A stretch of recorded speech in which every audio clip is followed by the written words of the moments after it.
17 বছর এই কারাগারে আবদ্ধ ছিলাম। আমার উপরে নানা প্রকার নির্যাতন হয়েছে, আমাকে কারেন্টের শক দিয়েছে, আমাকে মৃত্যুর মুখে ঠেলে দিয়েছিল। দীর্ঘ 17 বছর ধরে কারাবন্দী ছিলেন বিএনপির সহসভাপতি আব্দুস সালাম পিন্টু। আওয়ামী আমলের মিথ্যা মামলায় কারাগারে ভয়াবহ নির্যাতনেরও শিকার হতে হয়েছিল তাকে। তবে হাসিনা সরকারের পতনের পর মুক্তি পান তিনি।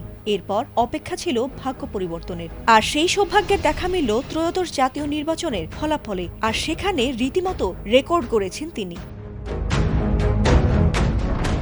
ত্রয়োদশ জাতীয় সংসদ নির্বাচনে বিপুল ভোটের ব্যবধানে রেকর্ড করেছেন বিএনপির সহসভাপতি আব্দুস সালাম পিন্টু। দেশের সব আসনে বিজয়ীদের মধ্যে তিনি সর্বোচ্চ ব্যবধানে জয়লাভ করেছেন। শুধু তাই নয়, নিজ আসন টাঙ্গাইল 2-এ তিনি 138টি কেন্দ্রের সবকটিতেই বিজয়ী হয়েছেন। এমনকি প্রতিদ্বন্দ্বী প্রার্থী নিজ কেন্দ্রেও দ্বিগুণ ভোট পেয়েছেন তিনি। তার নিজের আসনের প্রতিদ্বন্দ্বী জামায়াত প্রার্থী হুমায়ুন কবিরের চেয়ে 1,41,426টি ভোট বেশি পেয়েছেন তিনি।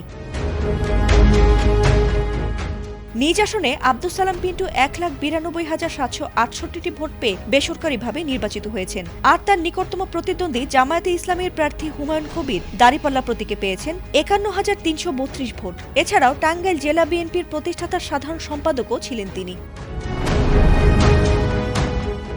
এছাড়া 1991, 1996 সালের 15 ফেব্রুয়ারি ও 2001 সালের জাতীয় নির্বাচনে টাঙ্গাইল 2 আসন থেকে তিনি সংসদ সদস্য নির্বাচিত হয়েছিলেন। শিক্ষা, তথ্য ও শিল্প মন্ত্রণালয়ের সাবেক এই উপমন্ত্রী নিজ এলাকায় মজলুম জননেতা হিসেবে সব মহলে সমাদৃত। এছাড়াও 2001 থেকে 2003 সাল পর্যন্ত শিক্ষা মন্ত্রণালয়ের উপমন্ত্রী হিসেবে এবং 2003 থেকে 2006 সাল পর্যন্ত শিল্প মন্ত্রণালয়ের উপমন্ত্রী হিসেবে দায়িত্ব পালন করেছেন তিনি। 2004 সালের 21 আগস্ট গ্রেনেড হামলার সঙ্গে সম্পৃক্ত থাকার অভিযোগে তাকে 2008 সালে গ্রেফতার করা হয়েছিল। এরপর 2024 সালের 1 ডিসেম্বর তিনি ওই মামলায় হাইকোর্ট থেকে খালাস পান।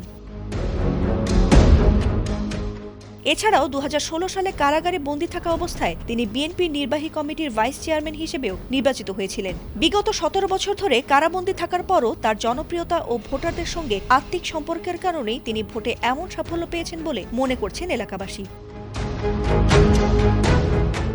ফাতিমা সুলতানা, এটিএন বাংলা।